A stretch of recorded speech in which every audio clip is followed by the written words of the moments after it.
بسم الله الرحمن الرحيم. الحمد لله رب العالمين، والصلاة والسلام على رسوله الأمين محمد وآله وصحبه أجمعين. أما بعد، leo ikiwa ni tarehe 9 mwezi wa Shawwal mwaka 1447 katika darsa ya kitabu Aqidatu at-Tauhid al-Allama Salih al-Fawzan hafidhahu Allah ta'ala,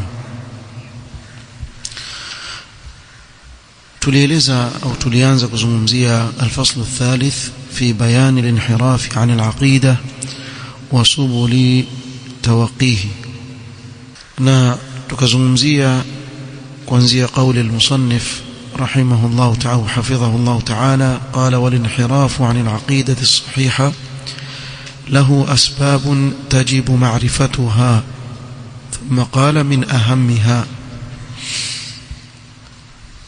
akataja kuwa kupinda katika itikadi sahihi, pamoja na kuwa itikadi sahihi iko wazi, sababu imetajwa katika Qur'an na sunna ya Mtume Muhammad sallallahu alaihi wasallam, lakini pamoja na hayo kuna watu waliopinda na kuiwacha hii itikadi sahihi, na hili jambo lina sababu.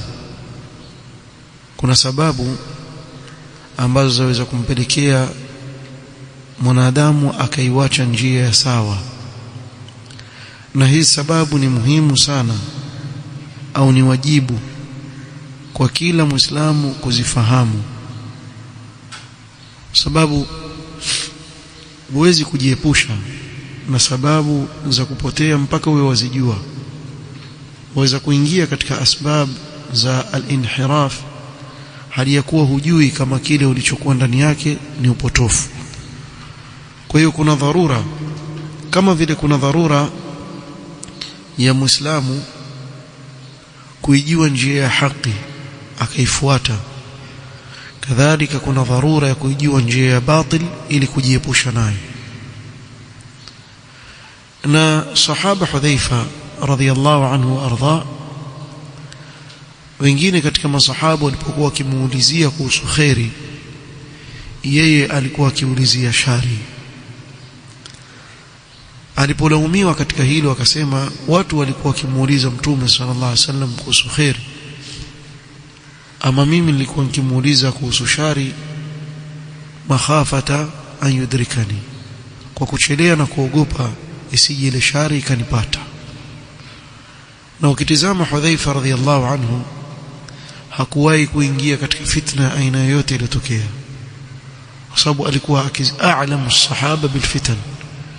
Yeye ndiye alikuwa mjuzi zaidi wa kuzijua zile fitna, ikawa ni sababu ya yeye kuhifadhiwa na Allah subhanahu wa ta'ala kutokamana na kuangukia katika fitna. Tulitaja sababu ya kwanza, al-jahlu bil aqidati sahiha. Ikiwa mtu haijui itikadi sahihi, kule kutoijua tu ni sababu yeye kupotea. Tukaieleza hii sababu. Ya pili, at-ta'assub lima alayhi al-aba wal-ajdad, mtu kutaassab na kutetea hata kwa njia ya kuwa ni makosa, ajua kuwa amekosea, lakini akayatetea yale waliokuwa nayo babu zake na wale waliomtangulia. Hili pia tukalieleza.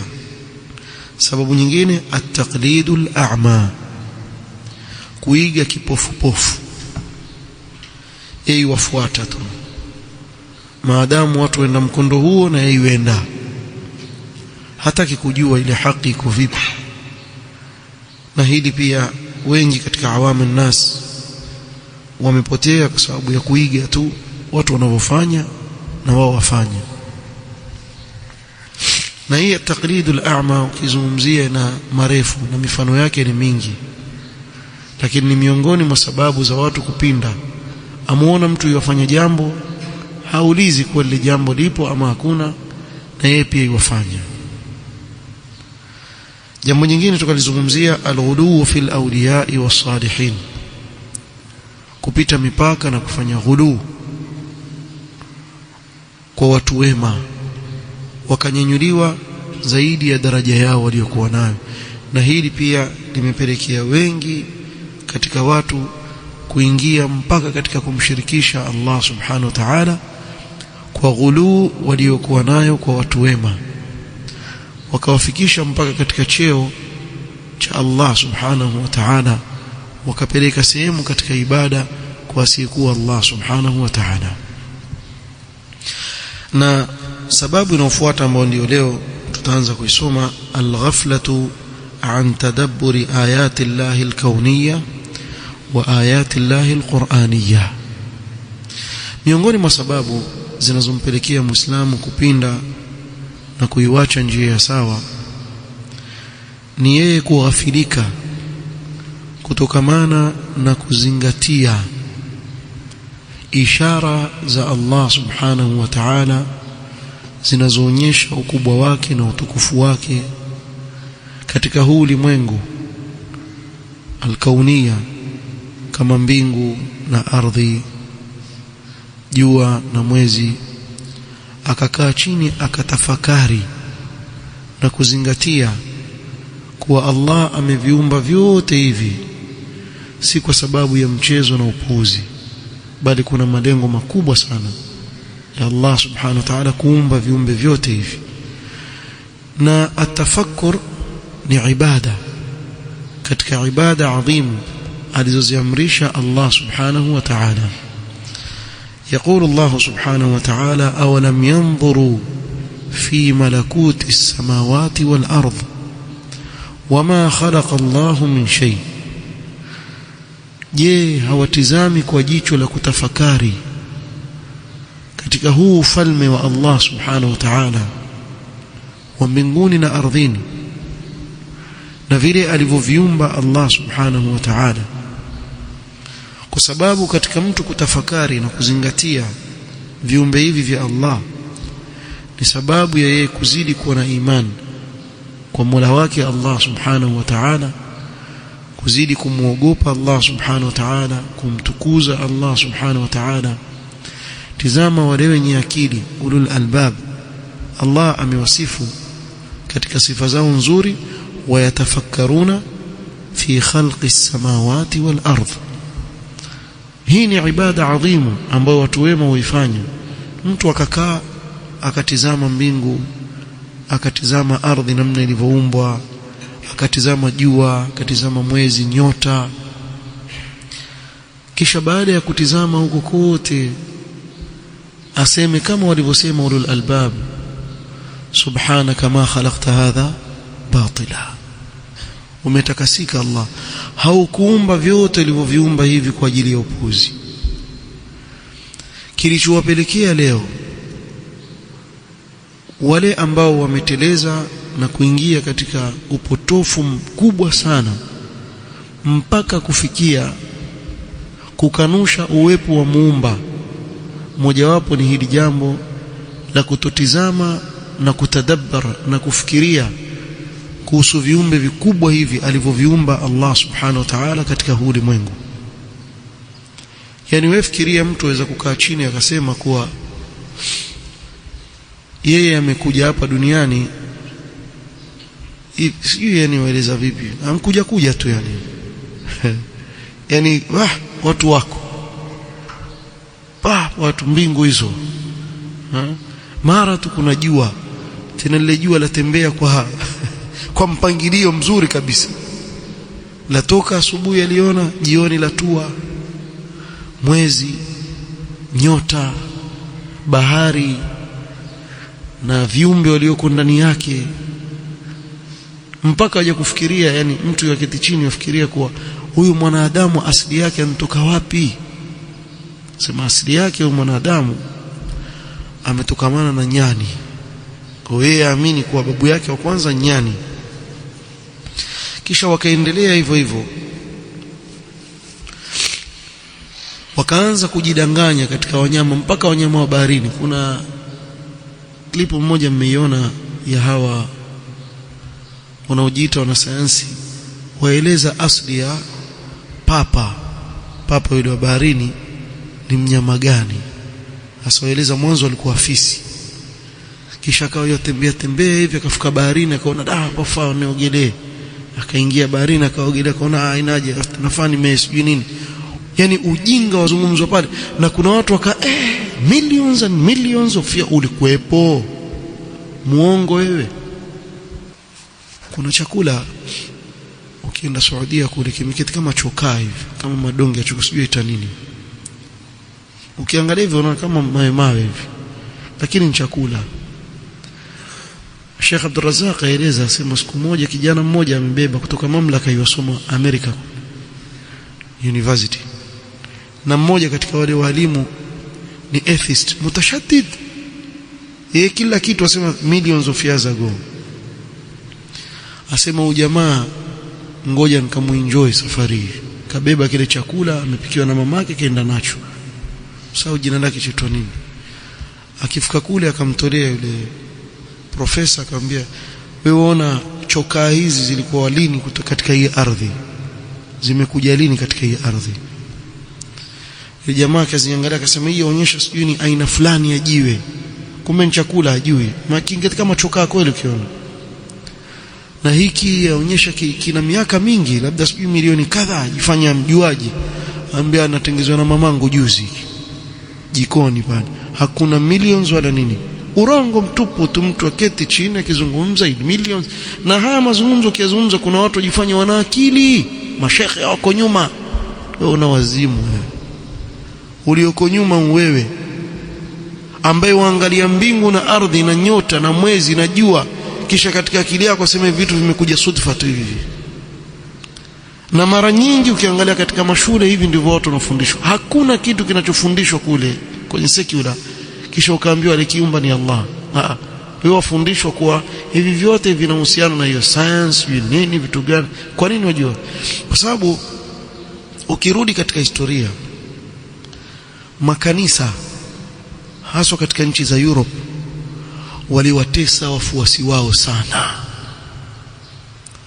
na alafu walikuwa wafaradhisha ujinga kwa wale wafuasi wao ili wakubali kila wanachoambiwa, mpaka ikafikia wale scientist wao walikuwa wakiwaua, kwa sababu wakisema jambo lolote kinyume na kile kilichoandikwa katika Biblia, ambacho pengine ni katika yale ambayo walifanywa nini, yuharifuna alkalima mawadhihi, wasema hao waharibu itikadi za jamaa zetu na ni waongo, kwa hivyo wauawa. Nenda kasoma historia yao, wakafanya taftishi, wakawa na sayansi, wauawa. Sasa walipopendua yale mamlaka ya makanisa, wakawa hawataki chochote kifunganishwa na nini, na itikadi kama hizi, yani kuwa kuna Mungu aliyeumba, kuna kadha, hawataki.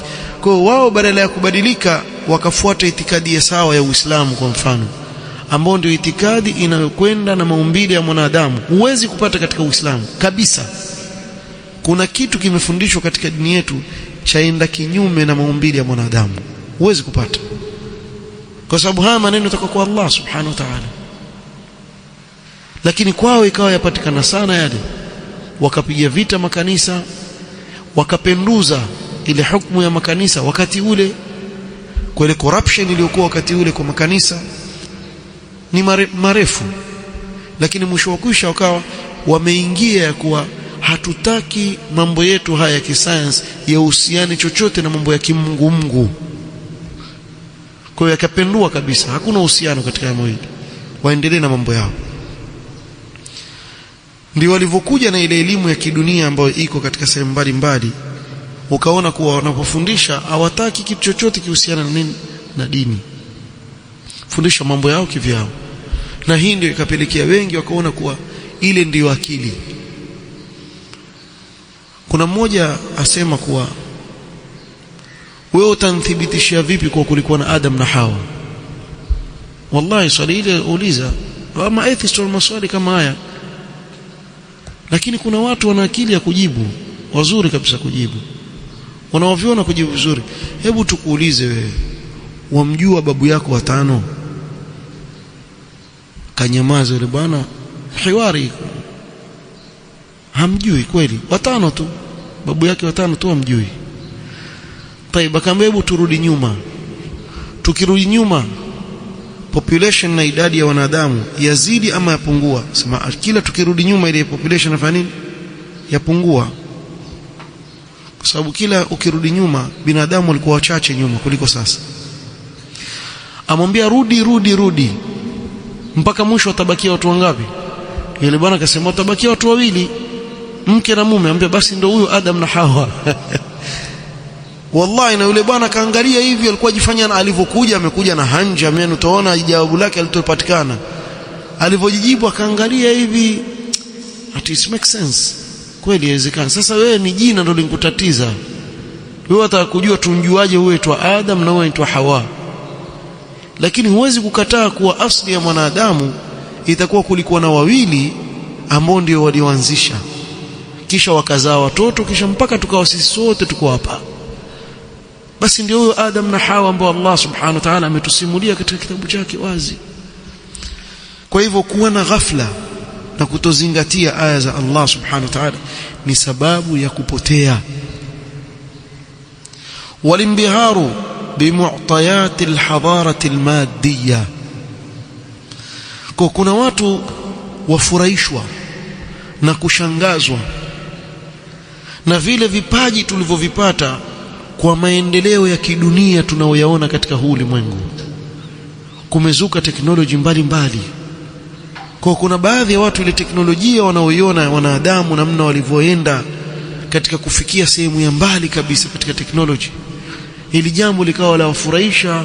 Farihu bima indahum min alilm, wakaona kana kwamba wao hawana haja na ilmu ya wahi ulioteremshwa na Allah subhanahu wa ta'ala. Hatta dhannu annaha min maqduri albashari wahdahu, mpaka baadhi ya watu wakafikia kudhania kuwa haya tunayoyaona katika maendeleo ya kiulimwengu ni uwezo wa mwanadamu mwenyewe amefanya hivyo. Fasaru yu'azzimuna albashar, wakafikia hali wakawa waadhimisha wanadamu viumbe. Wayudhifuna hadhihi almu'tayat ila juhudihi wa ikhtira'ihi wahdahu, ikawa haya maendeleo haya yanayopatikana kutoka katika hii dunia, vile vipaji wanaovipata katika hizi teknolojia wanaziona, wakaona hii ni kwa juhudi na uvumbuzi wa huyu mwanadamu peke yake. Kama qala Qarun min qabl inma utituhu ala ilmin indi, na ili Allah shalizungumza katika kitabu chake. Qarun alikuwa akisema kuwa mimi huu tajiri niliopata sikupata bure bure, ni Allah amenipa kweli, lakini kwa ile ilmu niliyokuwa nayo. Yani wengine wajinga, so mimi nina ilmu ndio maana nikapata hivi nilivyovipata. Wako baadhi ya watu namna hii, hata katika baadhi ya ndugu zetu Waislamu. Akiulizwa yeye kwa mfano, ilifikiaje mpaka ukafanya jambo fulani, labda pengine amefanya biashara fulani kafaulu pakubwa, sema mambo hayataki mtu akulalala, nataka watu wakae wafikirie, haya hayakuja hivi hivi. Ni Allah amekupa hii neema. Kwa hivyo mtu wa kwanza kumshukuru wewe ulikuwa mwanzo wazi kumshukuru Mola wako kabla ya kufikiria kuwa ni ilmu uliokuwa nayo, kwa sababu huwezi kutuambia kuwa wewe ndio mjanja katika watu wote, ile wajinga. Bali kuna watu ambao Allah amewapa akili, wafahamu zaidi kuliko wewe, lakini min afqarin nas. Allah hakuwapa neema ya kupata katika hizi dunia, na yeye ana elimu kuliko wewe. Pengine ndio anayekufikiria kwa niaba yako wewe, umemwandika kazi. Kwa hivyo usiwe mfano wa Qarun kusema kuwa mimi nimepewa hivi kwa sababu ile ilmu niliyokuwa nayo. Wa kama yakulu al-insan hadha li, yani ni kwa juhudi zangu mimi mwenyewe. Inma utituhu ala ilm, haya yote mmepewa. Kweli mmepewa na Allah, lakini Allah amenipa kwa sababu ajua mimi nina elimu, nafaa kupewa hivi nilivyopewa. Akawa ajivuna yeye nafsi yake neema ambayo amepewa na Allah subhanahu wa ta'ala. Qala walam yatafakkaru wa yanzuru fi 'azamati man awjada hadhihi alkainat, lakini hakukaa akafikiria akatizama utukufu na ukubwa wa yule aliyevifanya viwepo hivi vitu. وأودعها هذه الخصائص الباهرة na akavipa hivi vitu hizi khasais zenye kushangaza. Tuweze kushangaa watu wametengeza kitu fulani, lakini aliyemuumba huyo mtu akatengeza hicho kitu nani? Wewe uone ukubwa yule aliyemuumba akampa akili akaweza kufikiria mpaka kufanya alivyofanya. Na hapa ndio utakuta malaika namna walivyokuwa na adabu na Mola wao. Walipoulizwa yale wasiojua wakaegemeza ilmu kwa nani? Kwa Allah subhanahu wa ta'ala. Subhanaka la ilma lana illa ma 'allamtana innaka antal alimul hakim. Kwa wakaregesha ujuzi wote kwa nani? Kwa Allah subhanahu wa ta'ala. Lakini kuna baadhi ya wanadamu subhanallah wakiona haya maendeleo, basi hata baadhi ya ndugu zetu wakaathirika na yale wanaoyaona katika maendeleo ya kidunia, mpaka wakawaona waislamu wenzao wako nyuma na kuwa wale wafikiria mambo makubwa kufar kuliko sisi. Asema ولم يتفكروا وينظروا في عظمة من أوجد هذه الكائنات وأودعها هذه الخصائص الباهرة وأوجد البشر.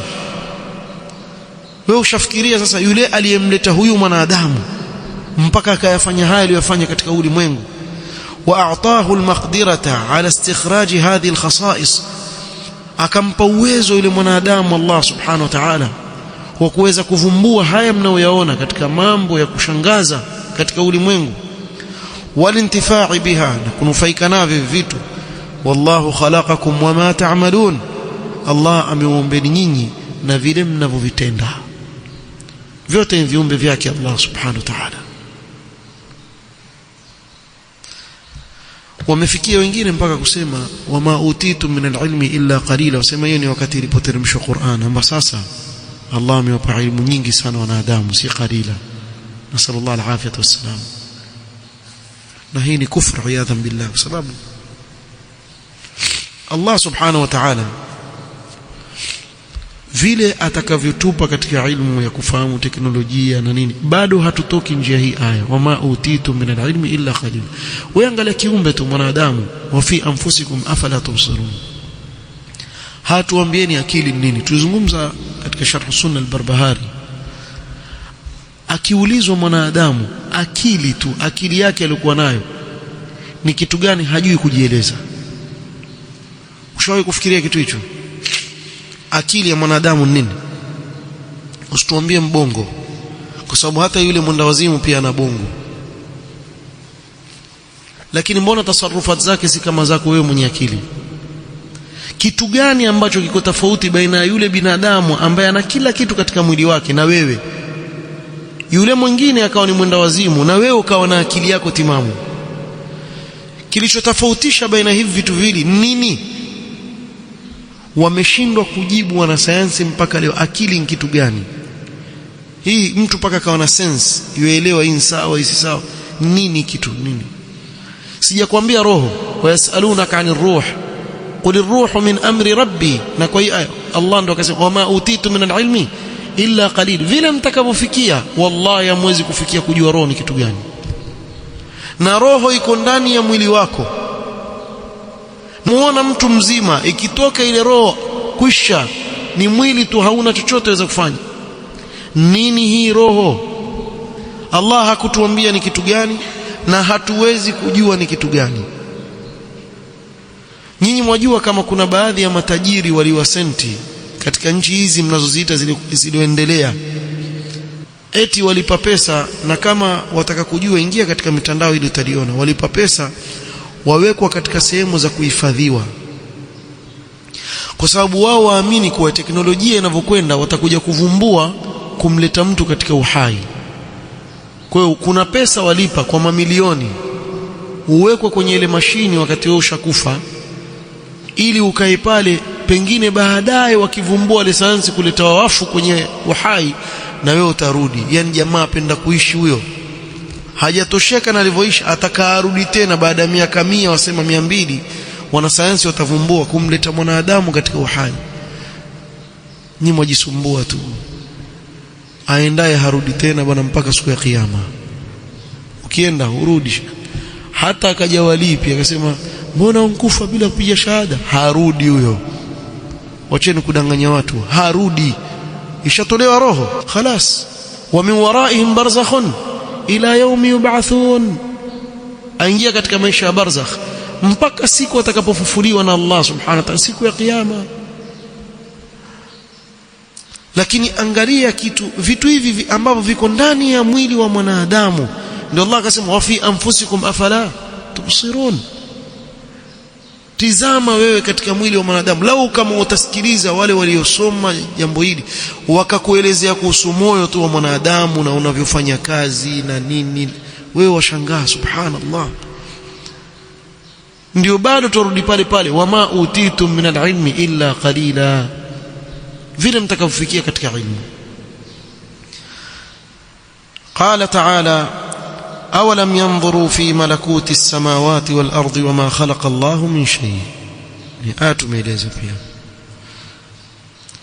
الله الذي خلق السماوات والأرض وأنزل من السماء ماء فأخرج به من الثمرات رزقا لكم وسخر لكم الفلك لتجري في البحر بأمره وسخر لكم الأنهار. Hizi aya Allah subhanahu wa ta'ala atukumbusha neema katika neema zake, miongoni mwa neema nyingi alizotupa, kwa Allahu alladhi khalaqa as-samawati wal ard, ay ansha'a as-samawati wa ansha'a al-ard ala ghairi mithalin sabiqin. Allah ndiye aliyeumba mbingu na ardhi na hakukuwa na mfano wake kabla yake, kuwa eti wakopi. Yeye ndiye aliyezivumbua mbingu na ardhi. Wa anzala minas samai ma'al matar, na akateremsha kutoka mawinguni. As-samaa hapa si mbinguni, na sote tunajua kwa mvua haitoki mbinguni, itoka kwenye mawingu, lakini samaa imechukuliwa kwa sababu iko juu yetu. Na ndio pale ukisema aamintum man fis samaa, ni yule aliye juu, si aliye mbinguni. Hapa watu wengi ukisikia samaa waona ni mbingu tu zile ambazo ziko juu yetu. La, hapa waanzala minas samai maa, kutoka kwenye mawingu, kwa sababu mawingu yako juu yetu, na samaa yachukuliwa ni kile kitu kilichokuwa juu yetu. Fa akhraja bidhalika alma almunazzal, yale maji yaliyoteremshwa yale Allah akatoa kutoka maana min asnafi thimar, aina mbalimbali ya mimea na matunda, rizqan lakum ayuha nnas, ili iwe ni riziki kwenu nyinyi enyi watu. wasakhara lakum alfulka litajriya fi albahri biamri, ay wadhallala lakum as-sufuna tajri ala alma wafqa taqdirihi. Na Allah subhanahu wa ta'ala akawadhalilishieni nyinyi vyombo vya baharini, majahazi na mengineo, vikawa vyatembea juu ya maji kulingana na makadirio yake Allah subhanahu wa ta'ala. wasakhara lakum al-anhar, ay wadhallala lakum al-anhar litashrabu minha, na akawadhalilishia mito ili munywe maji yake, sababu maji matamu yapatikana huko. Na kadhalika muonyweshe wanyama wenu, mupande mimea yenu. وسخر لكم الشمس والقمر دائبين، أي وذلل لكم الشمس والقمر يجريان باستمرار. na Allah subhanahu wa ta'ala akawadhalilishieni nyinyi jua na mwezi vyatembea kwa kuendelea daibaini, hakuna siku vimegoma, taa zimezima bwana, hakuna umeme, hakuna kitu kama hicho. Alafu wewe ushawahi kufikiria ili jua na namna linavyoangaza katika hii ardhi, hata mkakusanyika wanadamu mkaweka taa kubwa kiasi gani, haiwezi kufanya kazi kama linavyofanya kazi jua. Mkawa muona wewe watembea tu, mchana wafikiria wewe ukazingatia. Ona usiku waingia, mchana waingia, kuna watu habari hawana, wewe watembea tu, yumo tu, hafikirii kuwa hivi vyote hivi Allah ameviumba si mchezo. Ameviumba, kuna risala, kuna ujumbe akufikishia wewe kiumbe. Kuwatizama vyote hivi naweza, alafu uje wewe useme mambo kuwa mimi Allah hawezi kunifufua. Hawezi kufufua wewe, ameumba vyote hivi. la khalqu as-samawati wal ard akbar min khalqi an-nas. Lau kama ungezingatia wewe ungeona kuwa mbingu ni kubwa zaidi kuliko wewe, na Allah ameziumba, atashindwa kurejesha wewe? Alafu yule aliyekuleta hapa vipi ashindwa kurejesha, na ulikuwa hauko akakuleta? wadhallala lakum al-layla wan-nahar yataaqaban, Allah akawadhalilisheni nyinyi usiku na mchana wapishana. al-laylu linawmikum wa rahatikum wan-naharu linashatikum wa kaddikum, usiku ndio wakati wenu wa kulala na kupumzika. Na wewe ukijaribu kama siku 2-3 hivi usilale usiku mpaka alfajiri, wewe lala mchana ule. Ikifika mchana ukilala, ikifika saa 5 ushachoka. Lakini angalia usiku uweza kulala saa 3 mpaka alfajiri vizuri kabisa. Hujawahi kufikiria hivyo? Wewe waweza kulala mchana wewe. Tugeuze hivi, tuseme lala mchana saa 3. Ujaribu kuamka magharibi, utaamka utafikiri umepondwa marungu katika maungo yako. Wallahi huku upate ule utulivu, huna raha na ule usingizi wa kutosha. Lakini angalia usiku waweza kulala saa 6 mpaka alfajiri, saa 5 mpaka alfajiri. Ukiamka umechangamka vizuri kabisa, mwili wako umepata raha kabisa. Lakini twalala tukiamka tu habari ana, hata mtu afikiri kwa hii ni katika neema za Allah subhanahu wa ta'ala ametupa. Lakini Allah atukumbusha tena, wa ataakum min kulli ma sa'altumuh, ay wa a'taakum min jami'i ma talabtumuh wa mimma lam tatlubuhu, na Allah akawapa kila mlichomtaka awape, na kingine ambacho hamkumuomba awape pia amewapa. wa in ta'uddu ni'matallahi la tuhsuha, ukiketi ukitaka kuhesabu neema za Allah juu yako huwezi kudhibiti idadi yake. Wangapi wazingatia hayo? Kwa hiyo katika kuzingatia na kutafakari hayo ni sababu ya mtu kuzidisha imani yake, na ni sababu ya kumuhifadhi mtu kutokana na upotofu ambao wengi katika watu leo wameangukia ndani yake. Kadhalika katika asbab, qala asbaha albaytu fi alghalib khaliyan min at-tawjih as-salim, leo yamekuwa majumba yetu hamuna ndani yake kuelekezana katika mwelekeo uliosalimika wa sawa. Na ndio maana watu washangaa leo waweza kuona vijana katika hali ya balaa, au watoto wa kike. Mara ngapi mkaulizana, kwani hawa watoto wa kike hawana baba zao nyumbani? Wanao baba zao, wanao mama zao. Lakini ikiwa ndani ya majumba yetu hatutaki katika mwelekeo wa sawa sawa, ndio natija hii tunayoiona leo katika mujtamaa. Kwa sababu kila mmoja akimbia majukumu yake, watu wakawa hawaelekezani. Waqad qala an-nabiy sallallahu alayhi wasallam, kullu mawludin yuladu ala al-fitra, kila anayezaliwa azaliwa katika fitra, katika Uislamu. Fa abawahu yuhawidanihi au yunassirani au yumajjisanihi, wazazi wake watakuwa ni sababu ya imma yule mtoto kuwa Myahudi ikiwa ni Mayahudi, au Mnasara ikiwa ni Manasara, au akawa majusi muabudu wa moto ikiwa wao ni majusi waabudu wa moto. Vile atakavyokuwa yule mzazi, fal abawani lahuma dawrun kabirun fi taqwim ittijahi at-tifl, wazazi wawili ndio walio na nafasi kubwa sana, wana kazi kubwa sana katika kumwelekeza yule mtoto ule mwelekeo atakaoelekea. Wakimwelekeza mwelekeo mzuri, yule mtoto atakuwa mwema. Wakimwelekeza katika mwelekeo wa makosa, yule mtoto atakuwa muovu. Sababu kubwa inawapelekea watoto imma kunyooka au kupinda iko katika upande wa wazazi. Baada ya yule mzazi kuchukua asbabu za kisheria za kumwelekeza yule mtoto, kisha kwa mfano yule mtoto akapinda pia juu yake, sasa hapo tutasema hii ni qadara. Kama vile Nuh alayhi salatu wassalam, mtoto wake amemkufuru baba yake tu mzazi, na sisi tuna uhakika bila shaka kuwa Nuh amewalea watoto wake katika njia sawa.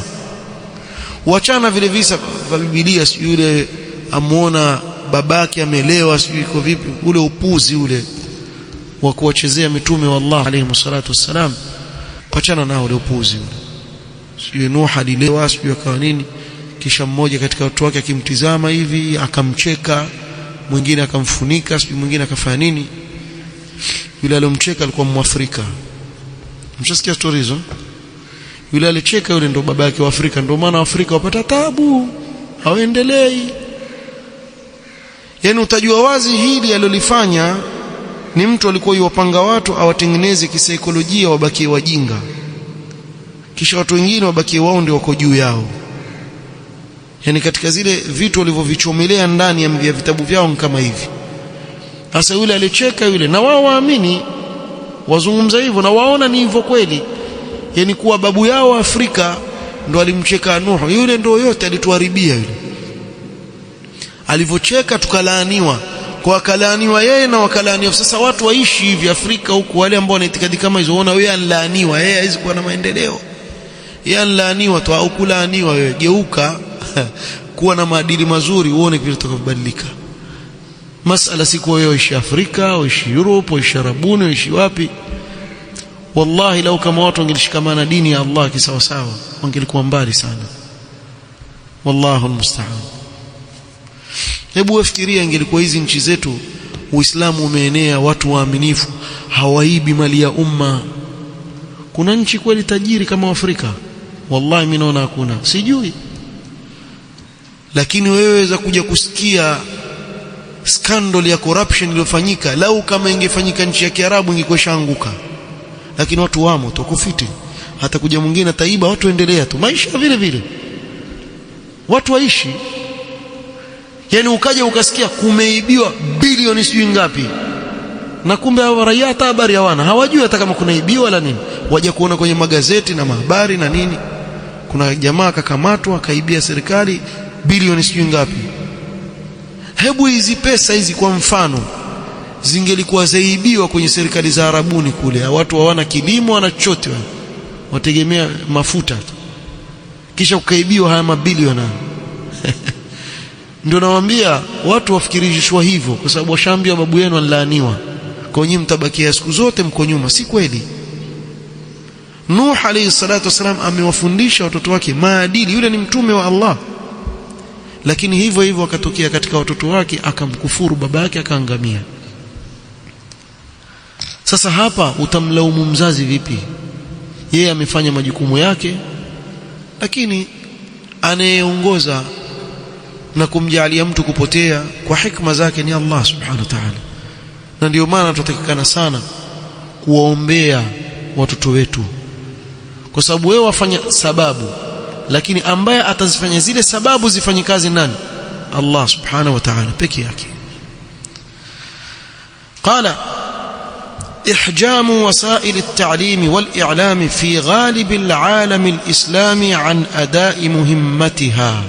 Na hapa pasikilizeni vizuri, katika sababu na chanzo zinazopelekea watu kupinda na kutoijua dini yao na kutoifuata itikadi sahihi ya haki ni vyombo vya kufundishia. Tukizungumzia vyombo vya kufundishia tunazungumza mashule, madaris yaingia ndani yake, na institutions zinginezo ambazo ndani yake watu wapata elimu. Kadhalika vyombo vya habari, utakuta mara nyingi katika ulimwengu wa Kiislamu vyombo hivi havitumiki katika kutekeleza kazi yake kisawasawa. فقد أصبحت مناهج التعليم في الغالب لا تولي جانب الدين اهتماما كبيرا. Asema vimekuwa mara nyingi ukiangalia hizi manahij za taalimu, mara nyingi hazisimamii upande wa dini na kuupa upande wa dini ihtimamu kubwa katika mashule, katika madaris, hata katika madrasa. Waweza kuona madrasa ni ya Kiislamu, lakini ikawa wale walimu hawana ihtimamu ya kufuatiliza makini na kuhakikisha wale watoto wale masomo wayaelewa, wayafuata kisawasawa, au la tahtamu bihi aslan. Au kuna baadhi ya vyombo vya habari, vyombo vya kufundisha elimu havina ihtimam aslan na jambo la dini. Wewe angalia katika haya mashule yanayoitwa integrated schools, jamaa wamefikiria, na fikra ukiona asili yake ni nzuri, kuwa kwa sababu watoto wetu hawapati nafasi ya kusoma dini yao kisawa sawa, kwa nini tusiweke shule alafu ndani ya ile shule tuweke nini? Elimu ya dini. Lau kama watu watafanya hivyo kwa mfano, kisha wakaweka ihtimam katika upande wa elimu ya dini yao, basi biidhnillahi taala kwa kiwango kidogo watajielewa wale watoto katika upande wao wa elimu ya dini. Lakini ukitizama matatizo ambayo yako ni kuwa litawekwa hilo jambo, kisha masomo ya dini yatapewa nasibu ndogo, au yatapewa ule wakati ambao wale watoto washachoshwa na masomo ndio watapewa. Wengine wasema la, lakini tuwaweka katikati pale, mathematics, tauhid, kisha English, sio nahwu mfano. Lakini ukitizama makini utakuta kuwa wakati wa mtihani kwa mfano, ihtimam ambayo iko katika ile masomo ya dini si sawa sawa na ile iliyo katika masomo ya secular. Ndio pale wakati ule ilivyokuwa 844, ikifika class 7 au 8 yale masomo ya dini yafanya nini? Yaondolewa, ili wale watoto wajishughulishe zaidi. Na hapa tayari ushampa ujumbe yule mtoto kwa kitu gani muhimu katika hivi viwili. Hii si muhimu, ndio maana tukaika kando. Alafu waangalie wale watoto wanavyoamiliana na wale maustadhi wanaokuja pale na waalimu wanaofundisha yale masomo ya shule, utakuta haiko sawa. Bali hata wasimamizi wa yale mashule, namna wanavyowaweka wale waalimu wa madrasa na namna wanavyowaweka wale walimu wanaosomesha masomo ya kidunia ni tofauti. Kiufupi, hayakupewa kipaumbele yale masomo ya dini, mpaka ikafikishia wazazi wengine wameridhika kuwaona watoto wetu wamesoma dini pale na dunia, kwa haina haja ya kuwapeleka madrasa. Yule mtoto yukulia min adhafi khalqi Allah fi fahmi dini, dhaif kabisa kuifahamu dini yake, lakini yeye amekinaishwa hii inaitwa integrated school. Kwa hivyo yosoma dini yake na dunia. Na kuna watu humu dini dunia, nasoma dini na dunia. Ameisoma hiyo dini kisawa sawa? Qala wa asbahat wasailu al-i'lam al-mar'iyyah, ambao ni matelevision na mengineo leo, hizi njia za kufikisha habari na nyinginezo, vyombo vya habari vya kuonekana, wal masmu'a, na vya kusikilika kama redio, wal maqru'a, kama vile magazeti kusoma. Fil ghalibi, mara nyingi utapata vyombo hivi adata tadmiri wa inhiraf, ndio vyatumika kama vyombo vya kuvunja na kuwapindisha watu na kuwapoteza. Na kweli wewe angalia katika ma-TV wanavyoweka vipindi visivyokuwa na maadili na uchafu na kupoteza umri wa watu. Ingawa sasa hivi si sana watu kuweka ma-TV na nini, zaidi waingia kwenye YouTube na mitandao mingine ambayo watumika njia zingine za kufikisha habari. Angalia ule upotofu ulioko ndani yake. Hatizama upande wa maredio. Je, maredio wanaozungumza katika yale maredio ni watu wa haki ama watu wa batil? Kisha utaelewa. Au tu'na bi ashya'a maddiyatin wa tarfihiyya, au ukakuta hivi vyombo vya habari ihtimami yao yote zaidi kwa katika mambo ya kidunia na mambo ya starehe. Wala tahtamu bima yuqawimu al-akhlaq, wala havina ihtimam katika yale mambo yanayonyoosha maadili na tabia njema kwa watu. Wayazra'u al-aqidata as-sahiha, wala huoni kuna ihtimam ya kupanda itikadi sahihi katika nyoyo za watu. Wayuqawimu at-tayarat al-munharifa, na kusimama ili kupambana na mirengo hii potofu ambayo ni mingi leo. Hatta yansha jailun a'zalu amama juyush al-ilhad la yadaini lahu bimuqawamatiha, mpaka kukakulia kizazi cha watu wasiokuwa na silaha. A'zal ni mtu ambaye yuenda vitani bila silaha, utapigana vipi? Na huku kuna majeshi ya atheist wale na wengineo katika upotofu, hana nguvu za kuweza kupambana na wao, bimaana hana hujja za kuweza kupambana na wao. Niliwahi kueleza kisa cha bwana mmoja amekuja pale masjid, si yeye, rafiki yake amemshtakia kuwa ataka msaada, mtoto wake amertadi hapa Mombasa, sikwambii mahali pengine, hapa Mombasa. Kwa yule mtoto amemsomesha yule mzazi wake katika upande wa secular hivi na nini, na yeye mwenyewe ana aslan na taksir kwa hakumfundisha dini. Zile shubuhat alizopewa ambazo ziko leo mitandaoni na wakikutana kule university na wapi, mpaka ikampelekea yule kijana kartadi na kuiacha dini na kuacha Uislamu. Si huko tu kuacha Uislamu tu, kuwa iwe itakidi hana muumba. Nafikiri utakuwa waelewa hizi shubuhat amezipata. Na ukiangalia makini ikiwa wewe wasoma kiasi unachokisoma katika dini, utakuta hakuna watu wajinga kabisa katika watu wote ambao hawana hoja kama atheist.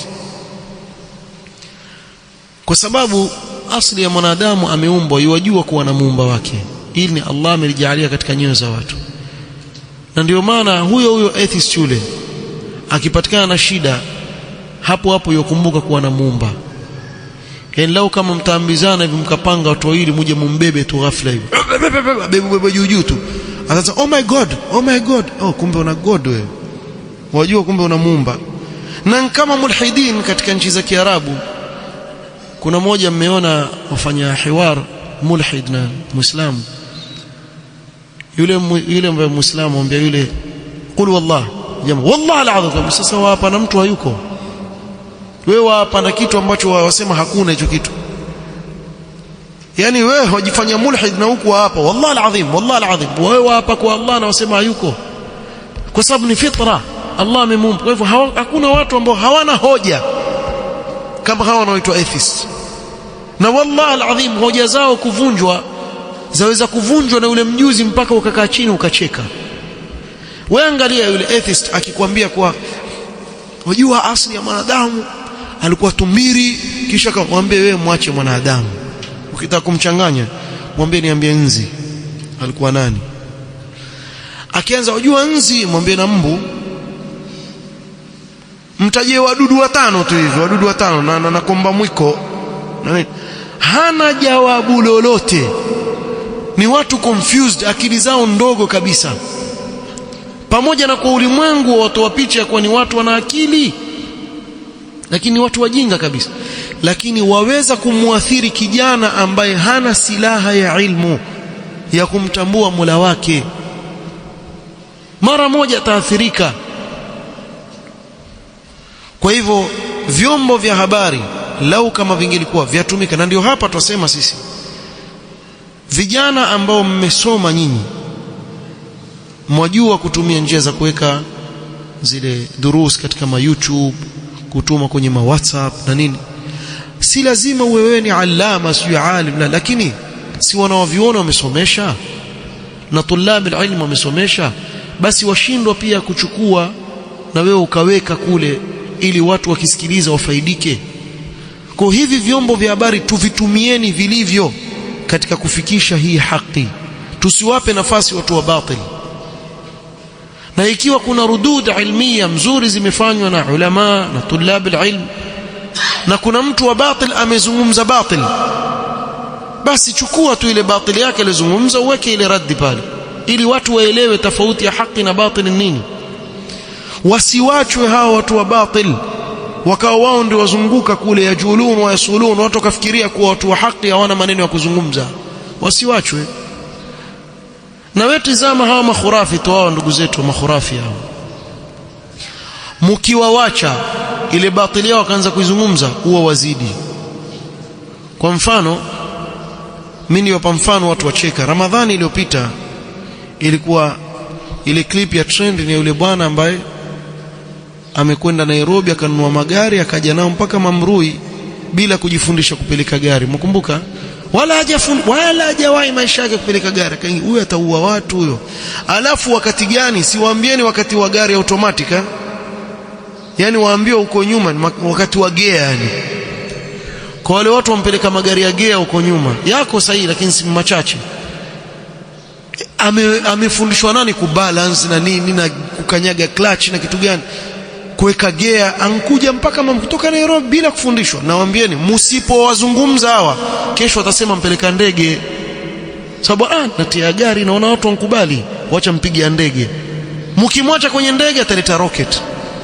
Na hivyo hivyo watu wa batili wasipopigwa pale pale huwa sasa waanza kusonga, aona kumbe ninao nafasi, yuwadanganya zaidi muongo.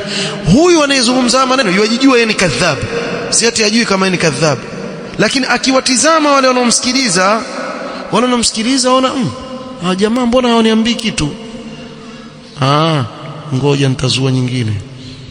Baada ya kama miaka miwili hivi mtakuja kusikia kuna mmoja bwana aliingia akapeleka ndege bila kufunzwa, na nyinyi mkakaa mwatikisa vichwa tu, watu wa Mamrui na Mombasa mwakubali tu.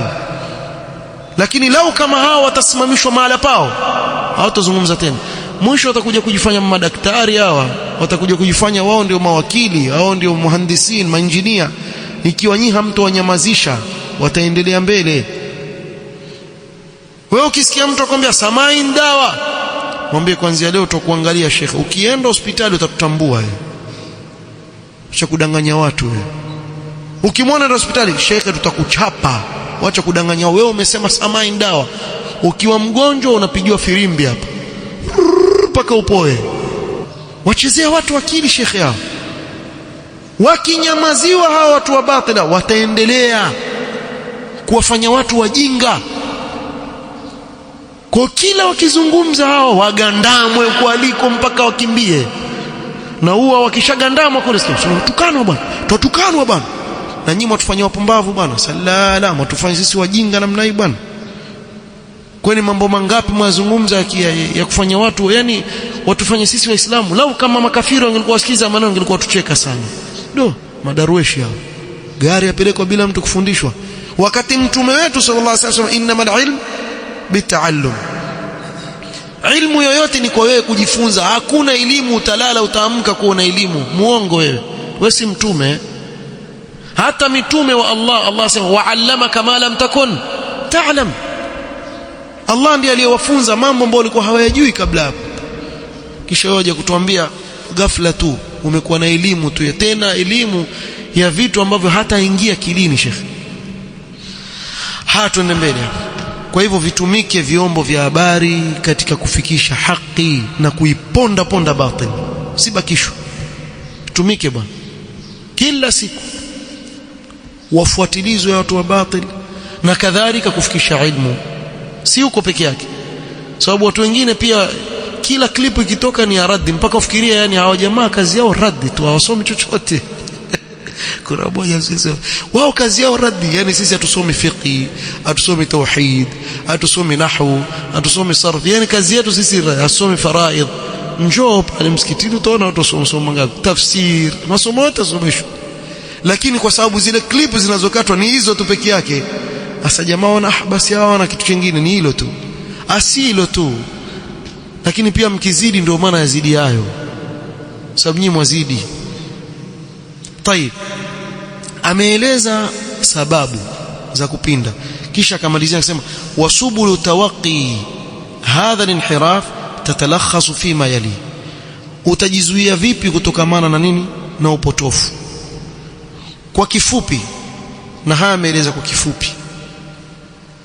Jambo la kwanza, arrujuu ila kitabillahi azza wa jalla wa ila sunnati rasuli sallallahu alayhi wasallam litalaqi al-i'tiqadi as-sahih minhum kama kana as-salaf as-salih yastamidduna aqidatahum minhuma. Mwanzo ni kurudi katika Qur'an na sunna ya mtume sallallahu alayhi wasallam ili kuchukua itikadi sahihi kutoka katika Qur'an na sunna, kama walivyokuwa salafu salih wakichukua itikadi yao kutoka katika Qur'an na sunna. Walan yusliha akhir hadhihi al-umma illa ma aslaha awwalaha, na hakitatengeneza mwisho wa huu umma isipokuwa kile kilichowatengeneza wale wa mwanzo. Wale wa mwanzo walitengenezwa na itikadi sahihi, basi na sisi pia ni hivyo hivyo. Hakuna njia nyingine, ni kurudi katika Qur'an na sunna. Qur'an na sunna ndio iliyotengeneza masahaba, na sisi pia ni hivyo hivyo. Qala مع الاطلاع على عقائد الفرق المنحرفة ومعرفة شبههم للرد عليها والتحذير منها لأن من لا يعرف الشر يوشك أن يقع فيه. كذلك kuzisoma na kuzijua itikadi za mapoti yaliyopinda na kujua shubha zao ili kuwarudi na kutahadharisha kutokana na shubha kama hizo, kwa sababu asiyejua shari huenda akaangukia ndani yake. Na hili laeleweka, lazima kusimame baadhi yetu ambao watashughulikia hili jambo la kuzijua zile shubuhat za watu wa batil, kisha namna ya kuzirudi. Na alhamdulillah ulama hili jambo wamelishughulikia vilivyo. Hatuna sisi isipokuwa ni kusoma tu. Thaniyan, na hili muhimu, na hili mimi nilizungumza kwa kirefu pale Masjid Ghufairi juzi, na nikaja mpaka na vitabu ya proposed syllabus hasa katika madaris. Mimi sina wasiwasi na hizi halakat miskitini tusoma vitabu vingi sana, lakini kwenye madrasa, hasa zile madrasa zinazojinasibisha na sunna, wallahi katika asri hii wana kazi kubwa sana, hasa katika kuisomesha itikadi sahihi. Sheikh asema, Sheikh Al-Fawzan asema, al-inayatu bitadris al-aqidati as-sahiha, aqidati as-salaf as-salih. Kuwa na inaya na kuchukulia ihtimam jambo la kufundisha itikadi sahihi, aqida ya wale wema waliotangulia, fi mukhtalafi al-marahil ad-dirasiyya, katika marhala mbalimbali za masomo. Bimaana jambo la tauhid na aqida litiliwe ihtimam kwa yule mtoto anayesoma madaris, kuanzia ibtidaia kule chini, au tuseme kuanzia raudha, kuanzia kule chini ajengwa polepole. Na leo kuna kitu gani kimefichika jamani? Watu waenda kutafuta mikararati isiyoeleweka bwana. Mtoto yuwatoka pale bwana, aulizwa maswali muhimu sana ya msingi katika aqida, hajui bwana. Hii hatari. Atoka mtoto katika madrasa thanawia, hajui shubha moja, akipewa tuna khurafi tu hajui kuijibu. Kwa nini wewe hivyo? Kwa ukitizama sababu utakuta ni zile syllabus zinazowekwa very shallow. Alafu wale walimu wanaochaguliwa kusomesha masomo muhimu kama haya, wewe waonaje wewe? Kwa sababu sijui tuna shida gani, ukaona somo la tauhid ayuko mwalimu khurafi asomesha. Kuna salama hapo. Yeye mwenyewe haitakidi anayosomesha, yatafika vipi kwa wale wanafunzi? Bali shubha ngapi atakazomwekea yule mwanafunzi mpaka kile anachomfundisha pia akawa na shaka nacho. Mara ngapi tushasikia maneno kama. Mimi nakumbuka kuna wakati mmoja kijana mmoja kuja kuleta mashtaka, mwalimu wao wa tauhid awaletea shubha katika masalati ya uluwillah subhanahu wa ta'ala, kisha yawaletea zile shubuhati wanyamazie hivi mpaka wenda kushtaki kwa wazazi wao. Baadhi ya wazazi wakaja wakanijulisha, bwana kuna madrasa fulani, na mimi nikaenda kumfuata yule mudiri wa ile madrasa. Vipi nyinyi, mbona watoto wasomeshwa tauhid wafundishwa na mwalimu ambaye yasema moja mbili tatu, hebu muiteni mwalimu mzungumze naye? Ikawa ni kweli, na madrasa jinasibisha na sunna. Vipi mtaweka walimu khurafi? Hii ni ya jamaa. Mwanzo khurafi hata kwenye nahwu pia fukuzile mbali bwana, khurafi bwana. Ji khurafi wala takusomesha nini khurafi? Labda nikufundisha kula biriani na pilau. Kitu gani atakufundisha khurafi akhi? Yani tumekwisha yani kwenye hizi madaris paka iko namna hiyo. Na alafu mwipigia vita, wewe jinasibisha na sunna, mpigia vita manhaju salaf, mpigia vita salafiyun ambao ndio wangeliwasaidia katika hayo. Hakuna anayeweza kupambana na makhurafi na mashaikh kwa masalafi. Nyendeni mkapige kelele baada ya maneno yangu haya. Wajiona wao tu ndio ukweli. Hamwezi nyinyi. Kuna mmoja shekhe wao katandikwa hizbi huko Mombasa, ami anasema bwana shekhe wetu ushaona clip gani? Katandikwa shekhe, bwana mfanyie raddi. Na mwambie yeye mwenyewe amfanyie raddi. Hawezi yeye, kwa sababu si utaonekana mbaya ukifanya raddi. Waonekana wale watu wanaofanya raddi hawana hikma. Lakini wewe angalie makhurafi wako makini sana. Wewe ukimrudi salafi kwa ujinga wako, subiri wewe, hata usubiri wiki tu, utanyakuliwa uko uliko mpaka ukimbie, mpaka usionekane uko wapi. Na makhurafi walijua hilo. Nendeni kachezee mahizbi tu mpaka mwisho wakaena nyinyi, lakini si masalafi. Alhamdulillah walfadlillah wahdahu subhanahu wa ta'ala. Kuna watu wengi ati wao ndio tushasi nani atamfanya raddi? Wewe una wazimwe. Hata sisi pia tunaweza kusema hivyo. Kuna wanafunzi wangapi tuwafunga? We tulia, nyamaza, usizungumze. wewe usizungumze, lakini tuweza kuwashughulisha nyinyi mmoja mmoja, tukawawekea mwanafunzi tu mmoja ukamuona kama kupe kwenye shingo yako. Wewe angalia makhurafi hapa, ameuchukulia mfano Tanzania kule. Sitaki kutaja mifano wa huu, lakini hii mambo yako. Lakini waweza kumuona mwanafunzi mmoja kamganda khurafi mmoja, mpaka ule khurafi akikaa kaamba anyeshewa hivi. Kuna mmoja tulikwenda da'wa Dar es Salaam kule, mmoja ammi tujuana, anambia yule jamaa tosha bwana, sakala namuona yopita mnyonge, ankuwa mnyonge maskini. Kwa nini? Angandamwa, kagandamwa kisawa sawa. Hilo twaweza.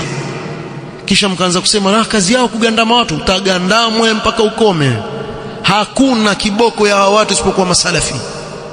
Wewe kubali, kataa. Mkweli ni uongo. Wewe angalia nani anayesimama dhidi ya hawa ahlul bid'ah. Mpaka awamu washajua. Utaona awamu ikitoka clip kama ya kudanganya watu ya kupeleka gari kutoka Nairobi, kila mtu atuma bwana wataka nafanywe raddi. Simuambie mashekhe wenu. Wao waona wakizungumza kitu kama hichi ni kidogo, watu wadanganywa shekhe. Huo wewe waiona ndogo hii, sio? Lakini hapa padogo hapa ndio panapojengwa itikadi chafu baadaye. Kwa hiyo wasiwachwe ya jamaa, watu washughulikie kisawa sawa, na madaris ziweke syllabus iwe na nguvu. Mimi naweza kusema kuwa madrasa ya Sheikh Ibn Uthaymeen peke yake yaweza kumjenga mwanafunzi qawi jiddan fil aqida. Ibn Uthaymeen tu nubdhatun an al-aqida al-islamiyya, mfano kile kitabu akiona cha arkanul iman kichukuliwe kiweke kwa mfano awal mutawassit, thani mutawassit aqidatu ahli sunnah al-insha izungumza paka mwisho, aqidatu ahli sunnah wal jamaa Sheikh Ibn Uthaymeen. ثالث متوسط يويكو كنفانو لمعة الاعتقاد شرح الشيخ ابن عثيمين. أول ثاني يويكو القواعد المثلى يسميشوه. ثاني يسميشوه العقيدة الواسطية. وكيفيك ثالث كله يسميشوه كتاب التوحيد شرح الشيخ الفوزان مفانو. alafu wekwe mwalimu ambaye ni kisawasawa na ifahamu itikadi. Sio mtoto yuko mbali tu katika upande wa aqida, yuwajielewa aqidatul upande wa الاسماء والصفات na upande wa aqida tauhid al-uluhiyya yuwajielewa vizuri kabisa. Sasa kuna dharura ya madaris kukaa chini kupanga syllabus iwe na nguvu, hasa upande wa aqida, kisha masomo yapewe ziada. Yani masomo ya aqida yawe mengi zaidi kuliko masomo yote mengine. Alafu kuwekwa pia somo la al-adyan wal firaq.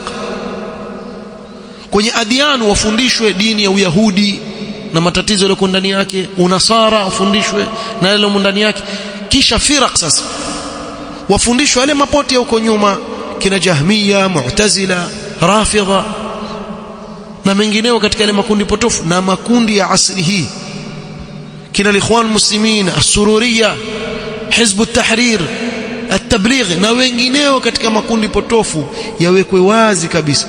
Wewe wafikiria mtoto akitoka katika madrasa atakuwa mjinga? Ajielewa vizuri kabisa. Huyu kumpindisha huyu sasa itakuwa tabu, sababu amesimama katika misingi ya kielimu ya kisawasawa. Na wapewe walimu wenye kujenga ghera katika nyoyo za wale watoto, sio yasomesha at-tabligh ama Ikhwan Muslimin. Hajua haina haja mambo ya kuteta na nini, acha iwekwe tu hapa, lakini sisi tusome tu kwa ajili ya mtihani. Yule mtoto yuona ni mambo ya kipuzi tu, yana maana, lakini kuwekwe walimu wenye ghera. قال واعطاؤها الحصص الكافيه من المنهج. kisha masomo la aqida lipewe hissa za kutosheleza katika ile syllabus. والاهتمام البالغ في تدقيق الامتحانات في هذه الماده. akifeli mtu tauhidi hata kapiga zote 100 tauhidi kafeli, repeat, huyo afayo kwenda mbele huyo. Kwa hiyo iwe lile somo la tauhid na aqida ndio latizamwa kwa makini zaidi katika natija, tadqiq al-imtihanat fi hadhihi al-madda, na kuwekwa mtihani mgumu kabambe pale mpaka watu wasome sawa sawa katika upande wa nini, upande wa aqida na tauhid. Wa an tuqarrar dirasatu al-kutub as-salafiyyah as-safiyah. Kisha katika ile muqarrarat kwenye ile syllabus viwekwe vitabu vya kisalafi safi kabisa. Wa yubtaada, na anasema maneno si mimi jamani, ni Sheikh al-Fawzan, si mtu wa kawaida anayezungumza hapa, ni mwana wa chuoni mkubwa, yajua zungumza nini.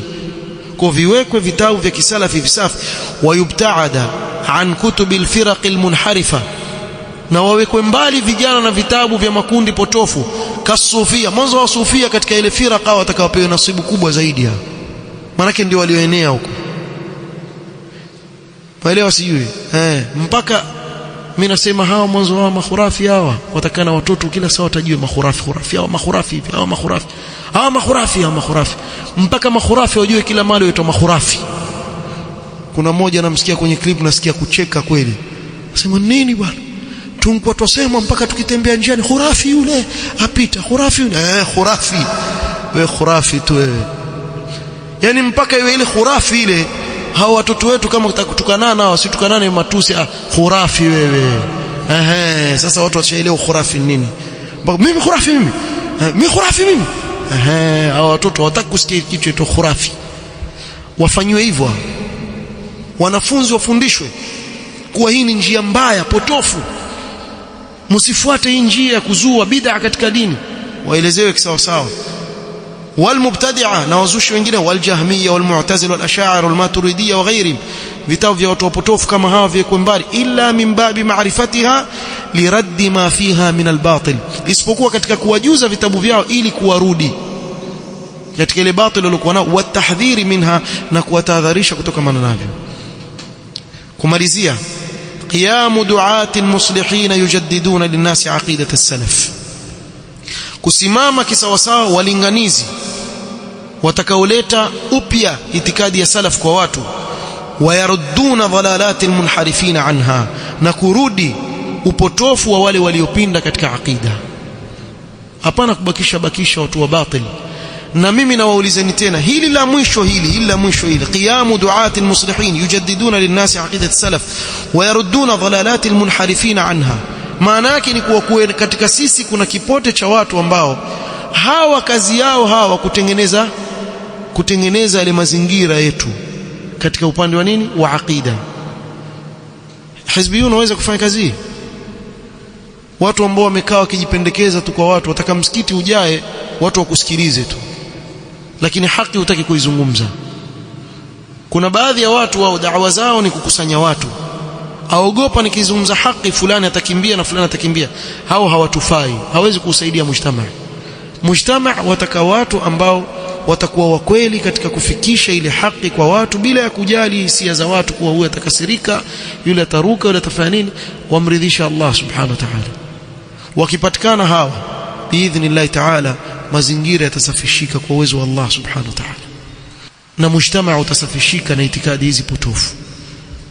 توجيهات الشيخ الفوزان مزوري sana, na hapa ndio tumalizia الباب الاول, tuingie الباب الثاني في بيان معنى التوحيد وانواعه, na hapa tazungumzia aina mbalimbali za tauhid. Inshallah taala tutakuja kuzungumzia hayo kuanzia kikao kitakachokuja kesho. Inshallah tuko pamoja biidhnillah taala Masjid Huda inshallah. Subhanakallahumma wa bihamdika ashhadu an la ilaha illa anta astaghfiruka wa atubu ilaik. Barakallahu fikum.